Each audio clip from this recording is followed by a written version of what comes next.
स्वागत है।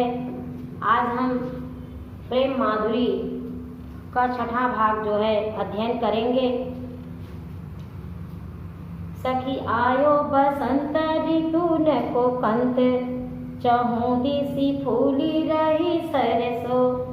सखी आयो बसंत ऋतु न को कंत, चहु दिसी फूली रही सरसो। वर शीतल मंद सुगंध समीर, सतावन हार भयो गरसो। अब सुंदर सांवरो नंद किशोर, अब सुंदर सांवरो नंद किशोर।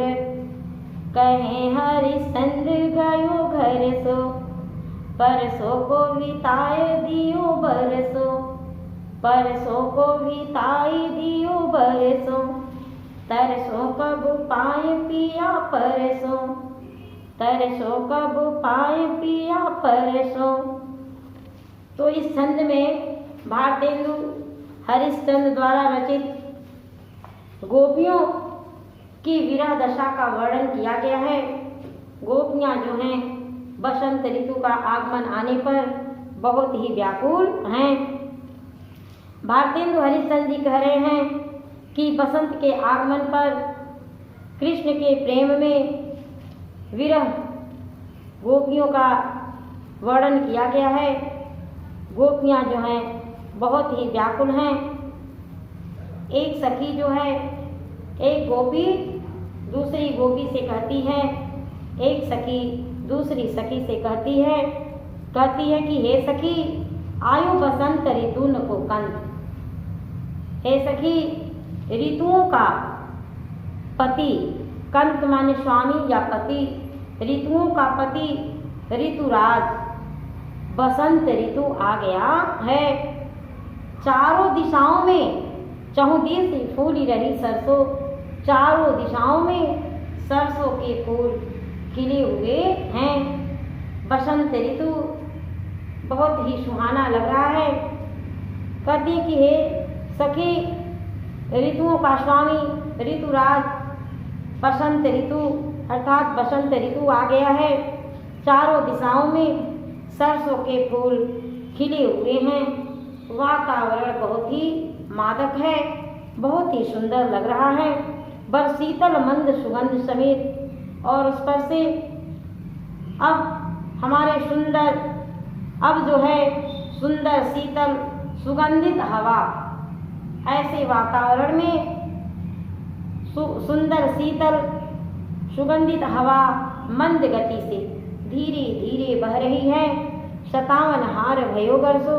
यह हवा जो है हमारे गले में चुभ रही है, सता रही है, विष के समान लग रही है। अब सुंदर सांवरो नंद किशोर। भारतेंदु हरिश्चंद्र के अनुसार गोपियाँ कह रही हैं कि अब हमारे सुंदर सांवले नंद किशोर अर्थात नंद के पुत्र श्री कृष्ण गयो घर सो। कह करके घर से चले गए। यह कहकर चले गए कि परसों मैं चला आऊँगा। परसों कहकर चले गए कि मैं परसों आ जाऊँगा। लेकिन हे सखी परसों को बिताए दियो बरसों। उन्होंने परसों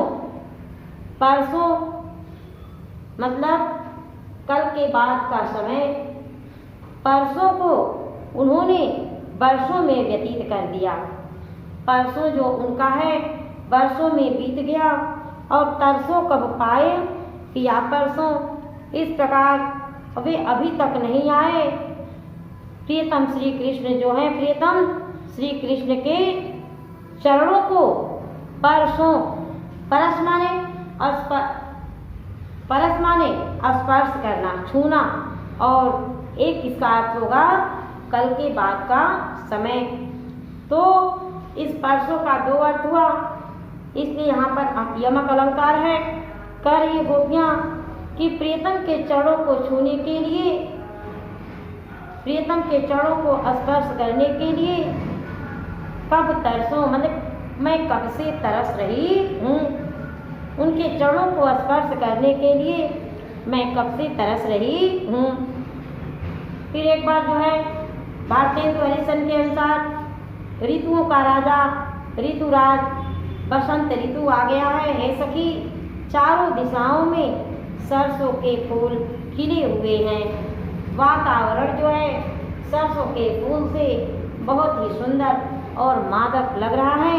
शीतल मंद सुगंधित हवा, शीतल मंद सुगंधित हवा मतलब हवाएं जो है शीतल ठंडी ठंडी हवाएं चल रही हैं।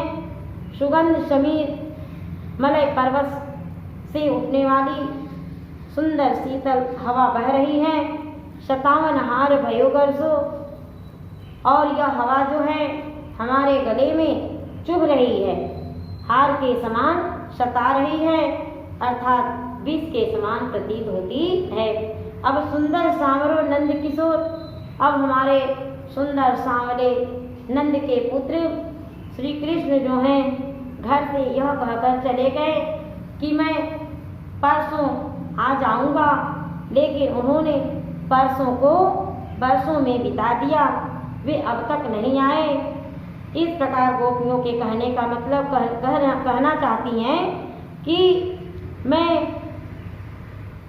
प्रियतम श्री कृष्ण के चरणों को स्पर्श करने के लिए हमारे नेत्र जो हैं कब से तरस रहे हैं, अर्थात उनके चरणों को स्पर्श करने के लिए उनके नेत्र जो हैं लालायित हैं, वे उनकी आंखें जो हैं तरस रही हैं।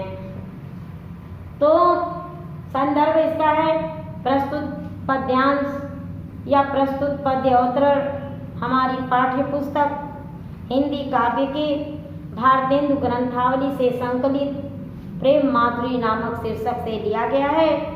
इसके रचयिता हैं भारतेंदु हरिश्चंद्र।